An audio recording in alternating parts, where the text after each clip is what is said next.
सरस्वती ज्ञान कोश में मैं प्रतिज्ञा त्यागी आप सबका हार्दिक अभिनंदन करती हूँ। बच्चों, आज हम क्लास 11th के लिए कबीरदास जी का साखी शीर्षक पढ़ेंगे। कबीरदास जी का जीवन परिचय तो हम पहले कर चुके हैं, आज हम पढ़ेंगे उनकी साखियां। अब ये साखी होता क्या है? साखी जो है वो संस्कृत भाषा का जो साक्षी शब्द है उसका तद्भव यानी बदला हुआ बिगड़ा हुआ रूप है। तो साक्षी का अर्थ होता है साक्ष्य, यानी जो हमारे सामने प्रत्यक्ष हो, जिसका हमने साक्षात्कार किया हो। तो कबीरदास जी क्योंकि पढ़े लिखे नहीं थे, तो उन्होंने अपने जीवन में जो भी ज्ञान अर्जन किया वो भी अपने अनुभव के द्वारा, और जो साक्षात्कार उन्होंने अपने जीवन में जिस चीज का किया उन अनुभवों को उन्होंने साक्षी के अंतर्गत लिखा है। तो ये उनकी साखी है। अब हम उनकी साखी पढ़ना स्टार्ट करते हैं। सबसे पहला देखेंगे, बलिहारी गुरु आपने ध्युहाड़ी के बार, जिनी मानस तय देवता करत न लागी बार। इस साखी में उन्होंने क्या कहा है और उनकी समस्त साखी जो है दोहा छंद में लिखी हुई है। गुरु आपने यानी अपने, गुरु पर मैं बलिहारी जाता हूं, न्योछावर जाता हूं। द्योहाड़ी यानी दिन भर में, कितनी बार यानी कितनी बार मैं अपने गुरु पर न्योछावर जाता हूं, बलिहारी जाता हूं। कै बार से मतलब यह है कि कितनी बार, अर्थात कोई गिनती नहीं है। मैं बार बार पूरे दिन अपने आप को, अपने गुरु को अर्पण करता हूं। क्यों करता हूं? कुछ वजह तो है। जिनी यानी जिसने, मानिश यानी मनुष्य, तय से मनुष्य से, देवता करत करने में या बनाने में, लगी ना नहीं बार देर, यानी जिसे मुझे मनुष्य से देवता बनाने में जरा सी भी देर नहीं लगी। क्यों? देवता और मनुष्य में अंतर होता है। तो आप जानते हैं मनुष्य, हालांकि मनुष्य की जो आत्मा है वो परमात्मा का ही अंश होता है, जिसे जीवात्मा भी कहते हैं। तो वो ईश्वर से निकल करके हमारे शरीर में जब डाला गया तो ये शरीर बना, मनुष्य बना। तो मनुष्य, और फिर जब हम ईश्वर का ही अंश हैं तो क्या अंतर है ईश्वर में और मनुष्य में? मनुष्य में ये अंतर है और ईश्वर या परमात्मा में, देवता में, कि जो सांसारिक विकार दोष होते हैं उनसे युक्त होता है मनुष्य, परमात्मा का अंश होने के बावजूद भी। लेकिन देवता में किसी भी प्रकार का, या ईश्वर में किसी भी प्रकार का दोष नहीं होता। और जब हमारी वही विकार, हमारे दोष, हमारी कमियां जब समाप्त हो जाती हैं तो हम देव रूप हो जाते हैं, ब्रह्ममय हो जाते हैं, ईश्वर रूप हो जाते हैं। तो यही कबीरदास जी अपने गुरु को धन्यवाद अर्पित कर रहे हैं, अपने आप को उन्हें अर्पण कर रहे हैं, क्योंकि गुरु के ज्ञान से, जैसे ही उपदेश हुआ गुरु के ज्ञान का, वैसे ही मेरे जितने समस्त दोष थे वो समाप्त हो गए और मैं मनुष्य से देवता बन गया, यानी दैवी गुण मुझ में आ गए। और ये करने में गुरु को जरा सी भी देर नहीं लगी। उन्होंने मात्र अपने ज्ञान का प्रकाशन किया मुझ पर और मैं मनुष्य से देवता बन गया। ये आपके दोहे का अर्थ है। अब मैं इसकी जो काव्य गसौंदर्य के तत्व है वो बता देती हूँ। इसमें भाषा जो है, क्योंकि कबीरदास जी पढ़े लिखे नहीं थे और इस कारण उनकी भाषा पढ़ी लिखी वाली नहीं, बल्कि उन्होंने अनेक भाषाओं से शब्द ले लेकर के अपने भावों को व्यक्त किया था। और उन्होंने स्वयं भी नहीं लिखे थे, उनके शिष्यों ने उनके कहे हुए वाक्यों को वचनबद्ध कर दिया। उनके हृदय से जो भी भाव फूट पड़ते थे उन्हें वो अपनी भाषा में कह देते थे। इसी कारण उनकी भाषा को पंचमेल खिचड़ी या सधुक्कड़ी भाषा कहते हैं। और छंद इसमें दोहा है। और इसमें आप और चीज देखेंगे, इसके जो इसमें प्रसाद गुण है, प्रसन्नता का अनुभव होता है, भक्ति रस है। और उसके साथ साथ अब हम इसमें आप और जो भी चीजें देखना चाहें आपकी किताबों में भी अलग से मिल सकती हैं, वैसे मेन चीजें मैंने आपको बता दी हैं। अब उससे आगे वाला देखते हैं। सतगुरु की महिमा अनंत अनंत किया उपगार, लोचन अनंत उघाड़िया, अनंत दिखावण हार। अब उन्होंने फिर अपने सतगुरु की, सत यानी अच्छे, जो श्रेष्ठ गुरु होते हैं उनकी महिमा का वर्णन किया है। गुरु, वो अपने गुरु की हर साखी में, बहुत सारी साखियों में उन्होंने गुरु की प्रशंसा की है, गुरु की महत्ता का वर्णन किया है। तो उसी के अंतर्गत इन्होंने कहा है सतगुरु यानी जो श्रेष्ठ गुरु हैं उनकी महिमा यानी महानता अनंत अनंत है, जिसका कोई अंत नहीं है, यानी बिल्कुल अपार है उनकी महिमा मेरे ऊपर, क्योंकि अनंत किया उपकार, उन्होंने कभी ना अंत होने वाले असीमित उपकारों को मेरे ऊपर किया है। क्या क्या किया उन्होंने? लोचन अनंत उघाड़िया, मेरे जो अनंत यानी दिव्य लोचन नेत्र, जो मेरे दिव्य नेत्र हैं, उन्होंने उनको उघाड़िया, उघाड़ दिया, उघाड़ना अर्थात खोलना, यानी उन्होंने मेरी दिव्य दृष्टि खोल दी। और किस लिए खोली?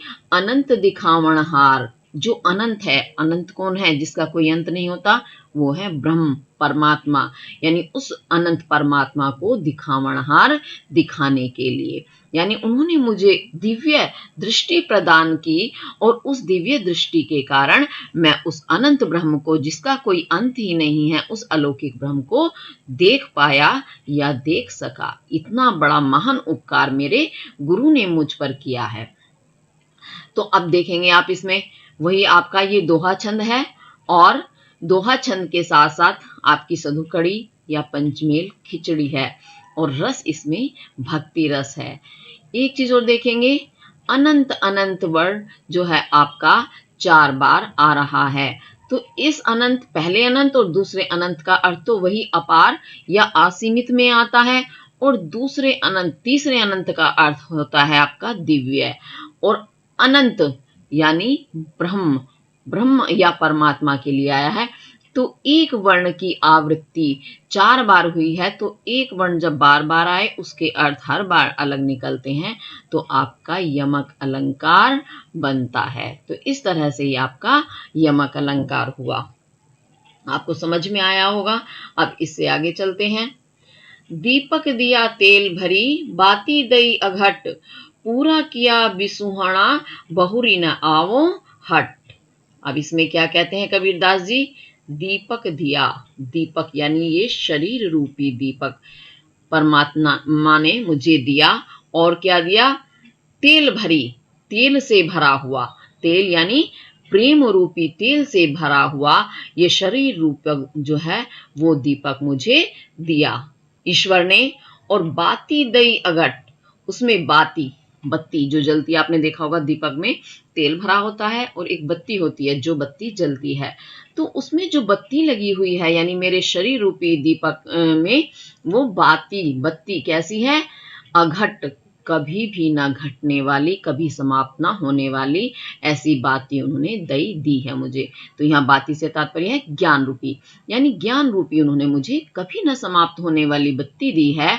और इस प्रकार से उन्होंने पूरा किया, पूरा यानी संपूर्ण कर दिया, विसाहुणा, विसाहुणा कहते हैं व्यापार, तो इस तरह से उन्होंने जो मेरा व्यापार था उसे पूर्ण कर दिया है।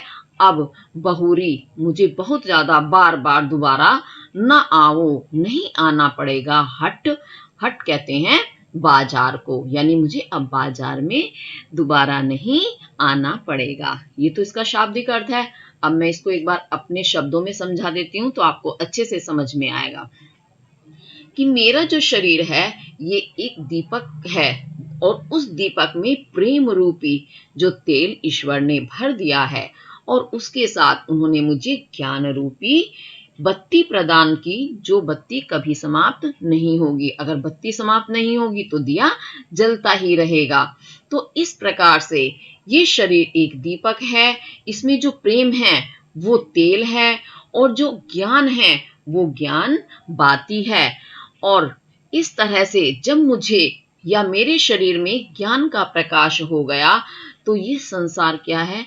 एक हट, हट यानी बाजार के समान है, जिसमें क्या करते हैं हम?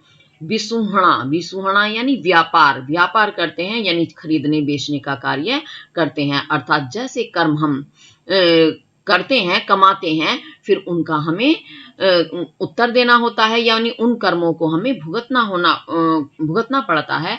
इसी कारण मनुष्य को बार-बार जन्म मरण में बंधना पड़ता है, बार-बार जन्म होता है, फिर जन्म हुआ, जैसे हमने कर्म किए उसी के अनुसार हमें दोबारा इस बाजार में यानी संसार रूपी बाजार में आना पड़ता है और संसार रूपी बाजार में आके फिर कर्म करने हैं और जो पीछे कर्म कर चुके हैं उन्हें हमें भुगतना पड़ता है।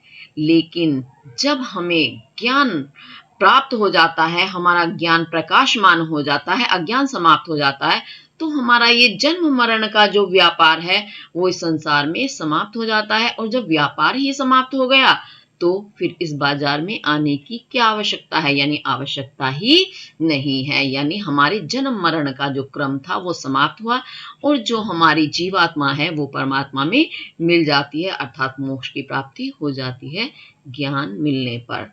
ऐसा इसमें कबीरदास जी ने समझाया है, बड़े ही सुंदर उन्होंने दृष्टांत दे दे करके समझाया है।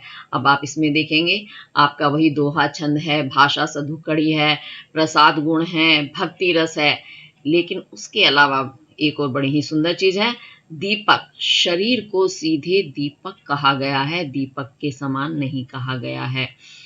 और जो हमारा प्रेम है उसे सीधे तेल कहा गया है, यानी उपमेय में उपमान का आरोप किया गया है। और बाती यानी ज्ञान की उपमा नहीं की गई, पूरा रूपक दे दिया गया है बाती को ज्ञान का।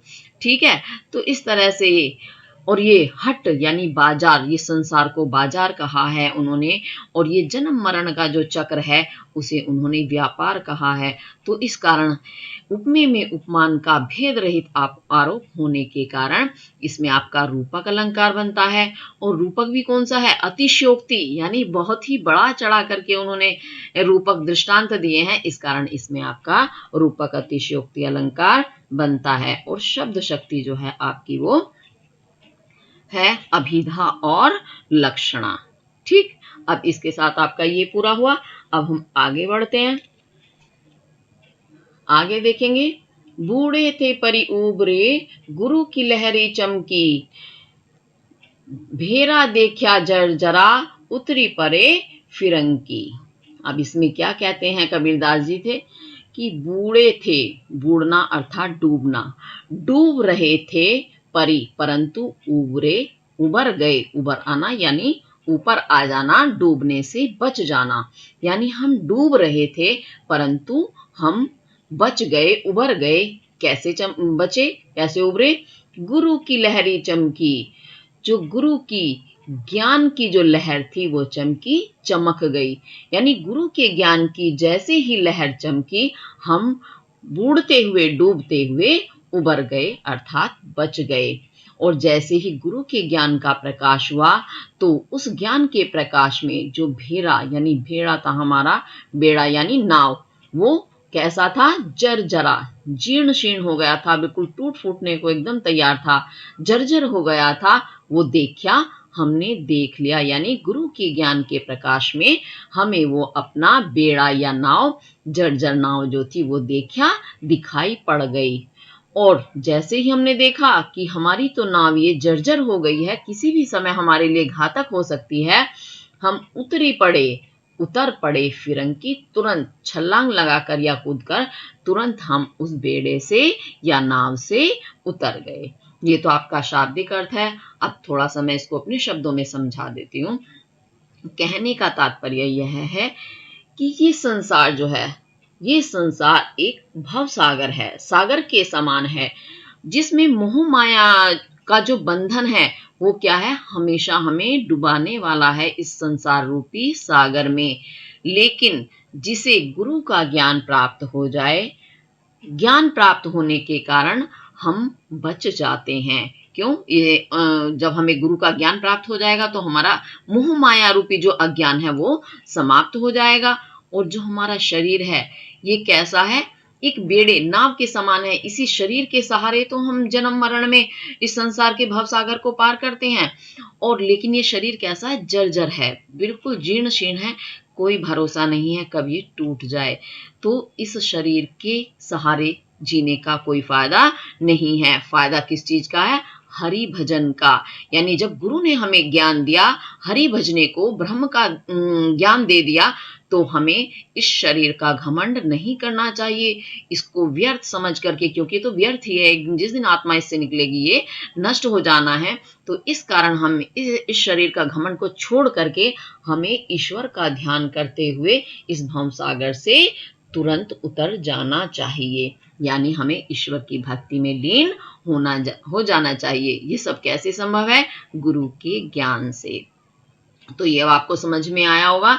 अब मैं एक बार फिर से बता देती हूँ जो इसकी खास बातें हैं काव्यगत सौंदर्य तत्व से संबंधित। तो इसमें आप गुरु की लहरी, यानी गुरु के ज्ञान की प्रकाश, गुरु के ज्ञान का जो प्रकाश है उसे उन्होंने सीधे लहर कहा है, तो यहाँ आपका रूपक अलंकार बनता है। ऐसे ही भेड़ा, भेड़ा उन्होंने नाव को कहा है, इस शरीर को कहा है, तो भेद रहित आरोप है। जर्जरा जो जीर्ण शीर्ण है, तो इस कारण इसमें आपका रूपक अलंकार बनता है। भाषा आपकी वही सधुप खड़ी या पंचमेल खिचड़ी आएगी। दोहा छंद है आपका और प्रसाद गुण है। भाषा आपकी अभिधा और लक्षणा है। ठीक है, इसके साथ आपका ये पूरा हुआ। अब आगे चलते हैं। आगे देखिए, चिंता तो हरिनाम की और न चिंता दास, जे कछु चितवा राम बिन सोई काल की पास। बड़ा सुंदर है, बहुत ही सुंदर शब्दों में उन्होंने बयान किए हैं अपनी भाव, अपने साक्ष्य। चिंता, जो चिंता जानते हो, जो चिंता हम विचारशील होते हैं, वो भी जो एक गहराई में जाकर के, तो हरि नाम की, मुझे हरि यानी ईश्वर के नाम की है। अगर जीवन में कुछ चिंता है तो वो है हरि के नाम की। और न चिंता दास, और मुझ दास के लिए और न चिंता, और कोई चिंता नहीं है। चिंता यानी चिंतन करने का विषय, सोचने विचारने का जो विषय है, वो हरि के नाम के बिना, हरि अर्थात ईश्वर परमात्मा के नाम के अलावा और कोई चिंता मुझ दास को नहीं है। क्योंकि जे कछु चितवै राम बिन, जे जो कछु कुछ, चितवा चिंतन करते हैं, राम बिन राम के बिना, राम से तात्पर्य यहाँ वही ब्रह्म या ईश्वर से है या परमात्मा से है। तो जो राम के यानी ईश्वर के बिना और कुछ चिंतन करते हैं, सोई वही सब काल की पास, वह काल, काल कहते हैं मृत्यु को, मृत्यु की पास, पास कहते हैं पाश यानी बंधन, वही मृत्यु का बंधन का कारण है अगर हम ईश्वर के अलावा और कोई भजन करते हैं या चिंतन करते हैं।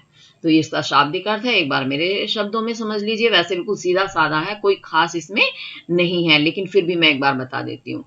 कबीरदास जी कहते हैं कि मुझ दास को तो ईश्वर की चिंतन या विचार करने के अतिरिक्त और कोई चिंता नहीं है। क्यों? क्योंकि मैं जानता हूं ये संसार रूपी भवसागर से पार करने वाला एकमात्र साधन है हमें ईश्वर। तो हमें अगर संसार से पार होना है, यानी जन्म मरण के बंधन से मुक्त होकर मोक्ष प्राप्ति करनी है, तो ईश्वर का ही भजन करो।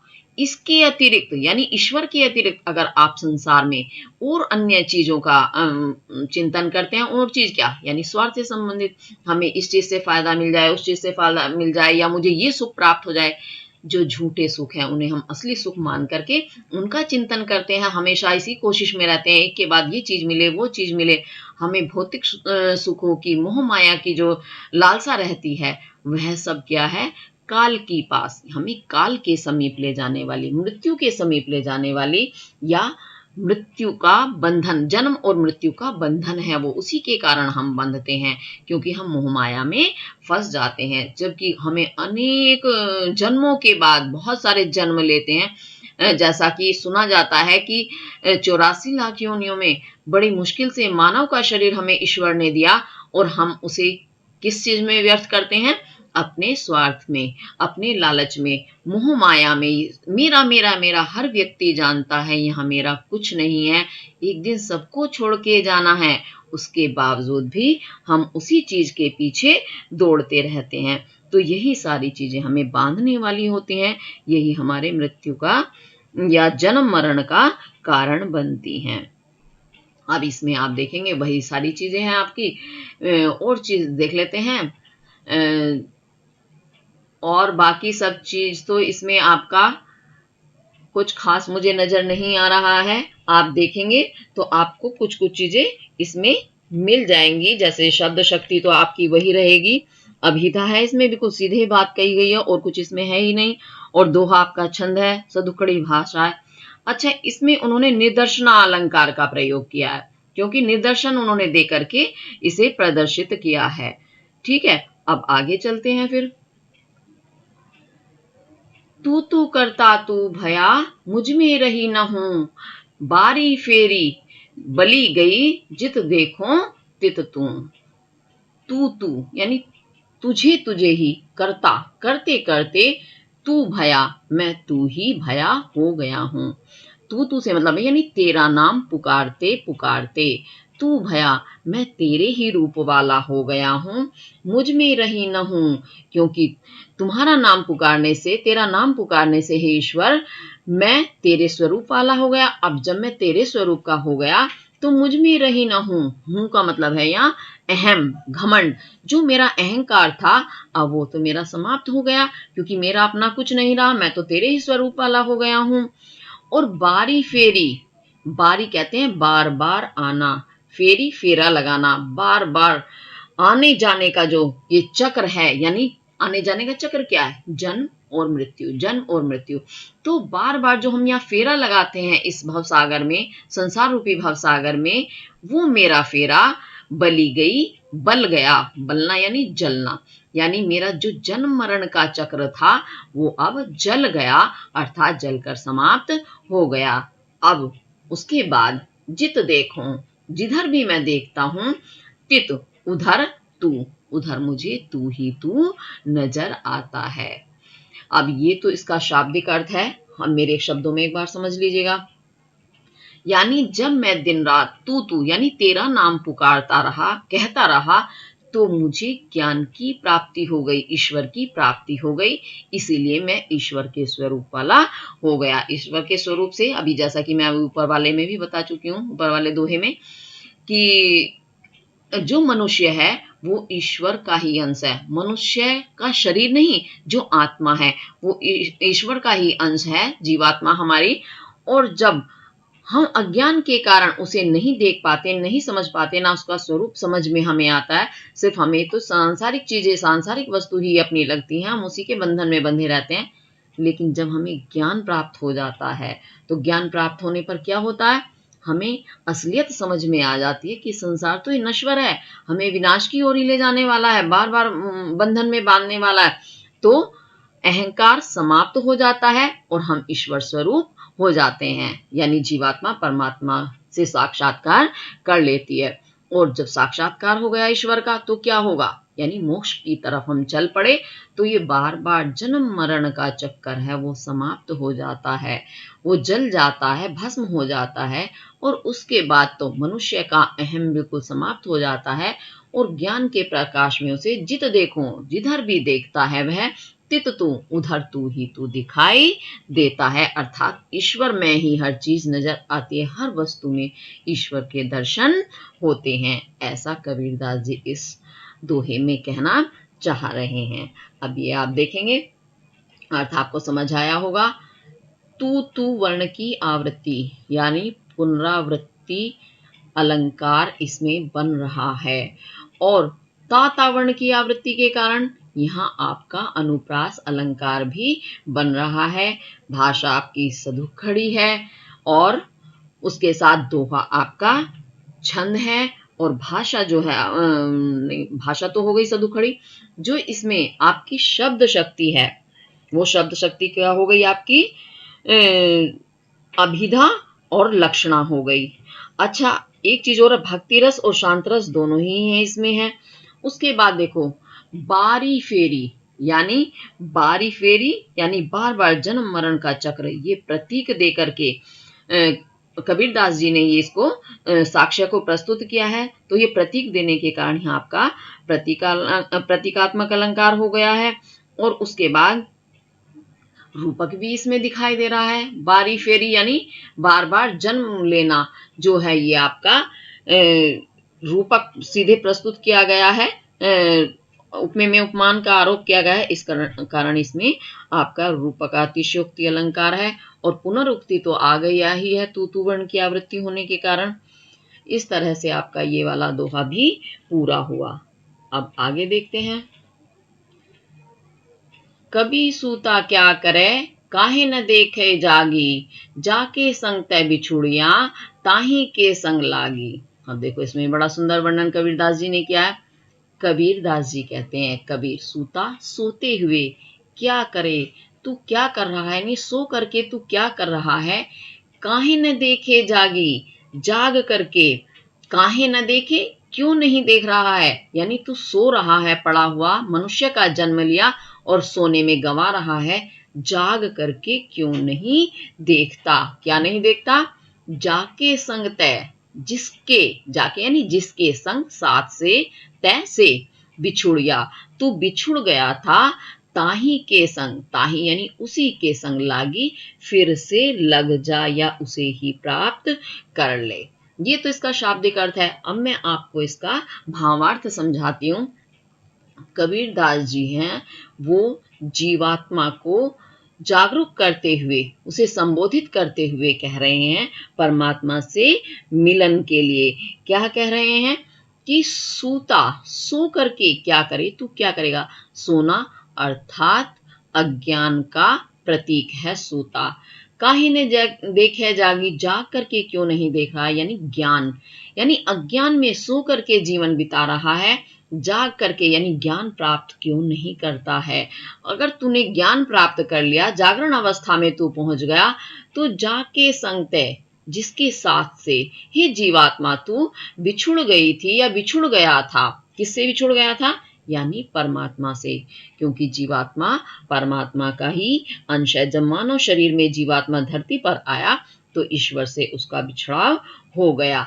तो अब फिर से जाग, जाग यानी ज्ञान प्राप्त कर, और ताही उसी से, यानी जिससे तू बिछुड़ा था, किससे बिछुड़ा था, परमात्मा से, उसी के संग जा करके लग जा, यानी उसी से तू अपना मेल कर, संयोग कर।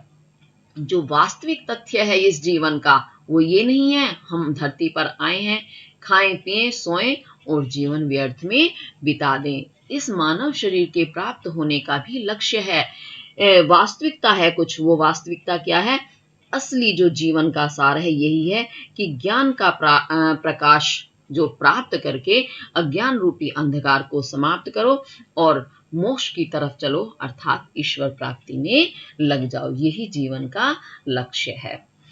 तो ये इसका मैंने आपको शाब्दिक और भावार्थ दोनों ही बताए।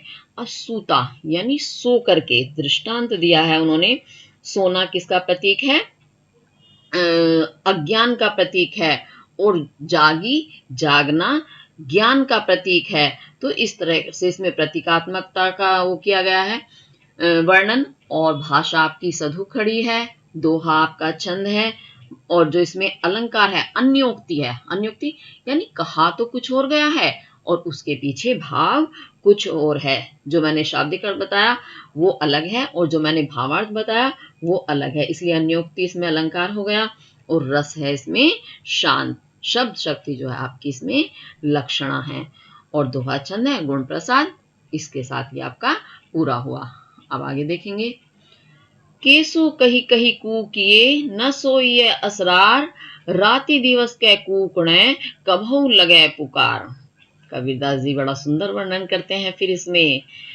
कैसो, कैसो यानी केशव। केशव किसका नाम है, वैसे तो हम जो ईश्वर का नाम लेते हैं वैष्णव रूप में तो कृष्ण भगवान को केशव कहते हैं, लेकिन कबीरदास जी ने यह केशव का अर्थ ईश्वर से लिया है कि कैसो यानी ईश्वर, कही कही कह कह करके कूकिए, कूकना, कूको, कूकना अर्थात बोलना, यानी हमेशा ईश्वर कह कह करके तुम पुकार लगाते रहो, कहते रहो।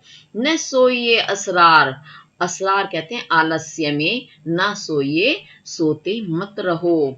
राति दिवस के कूकणे, राति कहते हैं रात्रि को, दिवस दिन, तो रात दिन के कूकने, कूकने से अर्थात पुकारने से, कबहू कभी तो, लगे पुकार, पुकार आपकी लगेगी, अर्थात ईश्वर आपकी आवाज को सुनेंगे।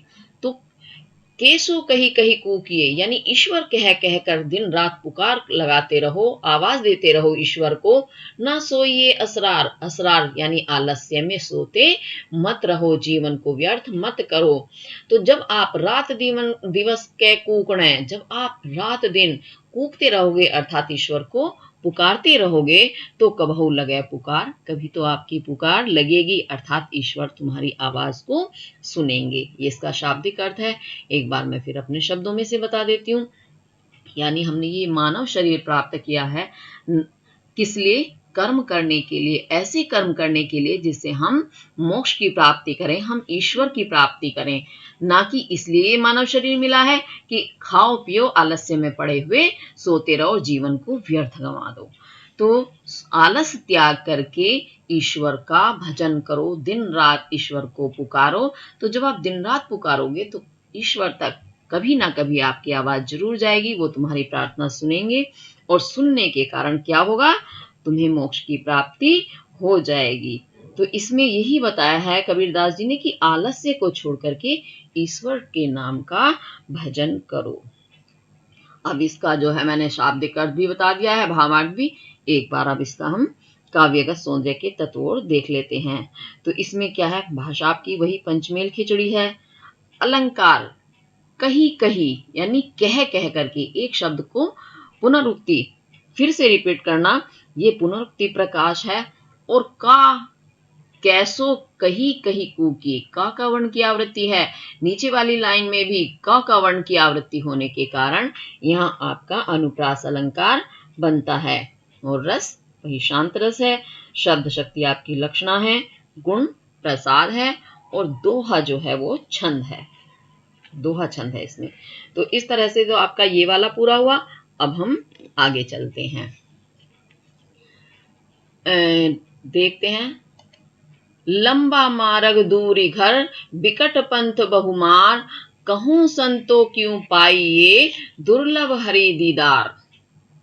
लंबा मार्ग, मार्ग यानी मार्ग, रास्ता कैसा है? बहुत लंबा है। और दूरी घर, जब रास्ता ही लंबा है तो घर तो दूर होगा ही होगा। उसके साथ और क्या है? विकट, विकट यानी बहुत ही कष्टदायक कठिन पंथ रास्ता है। रास्ता भी लंबा भी है, तो ये नहीं है कि सीधा साधा है, बल्कि वो भी बहुत ही कठिन मार्ग है, बड़ा ही कष्टदायक है। और उस पंथ मार्ग में बहुत सारे मारक हैं। मारक यानी लुटेरे बैठे हुए हैं। क्योंकि रास्तों में पहले क्या होता था? बहुत लंबे लंबे रास्ते होते थे, पद यात्रा करनी होती थी, तो बीच में बड़े ही डाकू लुटेरे मिलते थे। तो रास्ता कठिन भी है और उसमें बहुत सारे लुटेरे भी आपके स्थित हैं। तो कहो संतो, संतो अब आप ही कहो, आप ही बताओ कि हरि, हरि के यानी ईश्वर के दुर्लभ, कठिनता से जो लभ प्राप्त होते हैं, ऐसे दुर्लभ दीदार दर्शन क्यों पाइए। क्यों यानी कैसे पाइए, पाए जाएं, यानी उस ईश्वर के दर्शन कैसे पाए जाएं, कैसे उन्हें हम देख सकें। क्योंकि रास्ता उनका लंबा है, घर बहुत दूर है, और रास्ता कठिन भी है, और बीच में बहुत लुटेरे भी हैं, यानी अनेक समस्याओं का ही सामना है। तो अब हे संतो, हे सज्जन लोगों, आप ही बता दीजिए कि वो क्या रास्ता है जिससे हरि के दुर्लभ दर्शन हमें हो पाए या हो जाए। ये इसका शाब्दिक अर्थ है। वैसे इसमें बिल्कुल शाब्दिक अर्थ सीधे ही सीधे है, बहुत कुछ नहीं है। लंबा मार्ग यानी आप देखेंगे ईश्वर तक पहुंचने का रास्ता बहुत लंबा है। लंबा यानी रास्ता, साधना, जो साधना है ईश्वर प्राप्ति की वो बहुत ही लंबी है। और दूरी घर, क्योंकि कठिन साधना करके ही हमें ईश्वर प्राप्ति हो सकती है, तो इस कारण ईश्वर की प्राप्ति भी दूरी हो गई, यानी उनका घर दूर हो गया। ईश्वर को प्राप्त करना आसान नहीं है, उन तक पहुंचना यानी उनके घर पहुंचना। और विकट पंथ, रास्ता भी बड़ा ही पंथीला है, कंटीला है, कष्टों से भरा हुआ है। क्यों? जब हम साधना करते हैं, ईश्वर में ध्यान लगाते हैं, तो अनेक समस्याओं का हमें सामना करना पड़ता है, क्योंकि ये संसार ऐसा ही है, मोह माया में फंसा हुआ। हमारे सामने अनेक समस्याएं आती हैं इस भवसागर में। बहुमार और बहुत ही हमें मारने वाले लुटेरे बैठे हैं, जो हमें कष्ट देते हैं, यानी उस रास्ते पर जाने से रोकते हैं, यानी हमारी साधना में विघ्न डालते हैं, ईश्वर प्राप्ति की साधना में। तो इसी कारण कबीरदास जी बड़े दुखी मन से कहते हैं कि बड़े ही दुर्लभ हो गए हैं। दुर्लभ यानी कठिनता से प्राप्त हो सकते हैं हरि। हरि अर्थात ईश्वर के दीदार अर्थात दर्शन। तो हे संतो, अब आप ही बताइए क्यों पाइए, यानी कैसे हम उन्हें पा सकते हैं, क्योंकि मेरे मन में लालसा है ईश्वर को पाने की, तो कोई तरीका तो होगा जिससे उनकी प्राप्ति हमें हो जाए। तो इसमें ना कबीरदास जी ने जो साधना का पंथ है उसे लंबा कहा गया है और बहुत ही कठिना कहा गया है, क्योंकि जो मनुष्य, जो जीव है, जो जीवात्मा है ईश्वर का अंश, उसे अनेक योनियों में भटक करके बड़ी मुश्किल से ईश्वर के दर्शन होते हैं। ईश्वर के दर्शन होना यानी मोक्ष की प्राप्ति होना, यानी जीवात्मा परमात्मा में आकर के मिल जाती है। तो इस तरह बहुत सारी कठिनाइयां हैं। अब आप आगे इसके काव्य सौंदर्य के तत्व देखेंगे। भाषा इसमें सधुक खड़ी है। अलंकार आपका रूप का अतिशयोक्ति है। रूप का अतिशयोक्ति क्यों है? दूर घर ईश्वर का बताया है, लंबा रास्ता, विकट पंथ है। तो इस कारण, क्योंकि इसमें उन्होंने रूपक प्रस्तुत कर करके अपने बात को बताया है, क्योंकि ईश्वर का मार्ग उन्होंने बिल्कुल जो ये संसार का मार्ग एक ही बोल दिया है, इस कारण यहाँ आपका रूपक अलंकार बनता है। प्रसाद आपका गुण है, भाषा सधुक खड़ी हो गई और रस शांत है, छंद आपका दोहा है। ये आपका पूरा हुआ। अब नीचे वाला देखेंगे। यह तन जारो मसी करो, लिखऊं राम का नाम, लेखनी करूं करंक की, लिखी लिखी राम पठाऊं। बड़ा सुंदर वर्णन है, बड़ा दिल को छूने वाला। यहू तन, यहू यानी यह, तन शरीर, जारो जरा करके अर्थात जला करके, भस्म करके, मसी करो, मसी कहते हैं स्याही, करो कर लूं।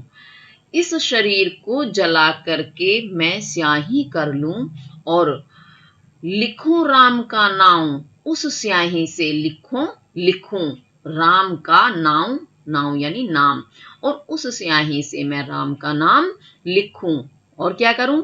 लेखनी करूं करंक की, करंक कहते हैं हड्डी, जो हड्डी है मेरे शरीर की, उन हड्डियों की मैं लेखनी, लेखनी अर्थात कलम, अपनी कलम बना लूं अपनी हड्डियों की, और लिखी लिखी, लिख लिख करके राम पठाऊं, राम को पठाऊं, भेज दूं, समर्पित कर दूं। ऐसा ये प्रार्थना कर रही है या बता रही हैं अपने मनोभावों को जीवात्मा।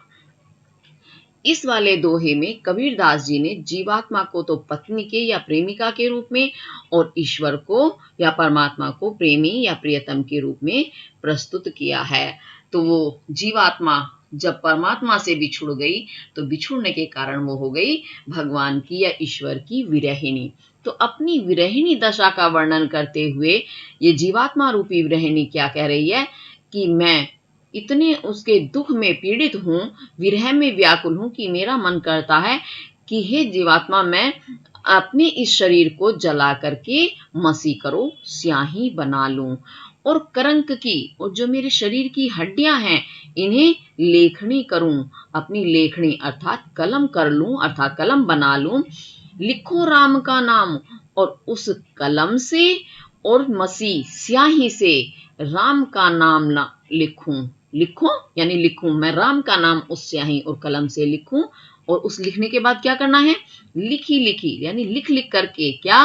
राम, राम का नाम लिख करके, राम अर्थात ईश्वर का, परमात्मा का नाम लिख करके पठाऊं, उस ईश्वर को मैं भेज दूं। क्योंकि क्या होगा ऐसा करने से? कि परमात्मा को मेरी विरह दशा का ज्ञान होगा, भान होगा, तो वो मुझसे मिलन का प्रयास अवश्य करेंगे, मेरी इस दशा को देखेंगे और मेरे कष्टों को दूर करने का प्रयास करेंगे। ऐसा जो है वो जीवात्मा परमात्मा के लिए अपनी विरह दशा का वर्णन करती है। अब आप इसमें देखेंगे, आपकी भाषा इसमें सधुक खड़ी है। अलंकार पुनरुक्ति प्रकाश है।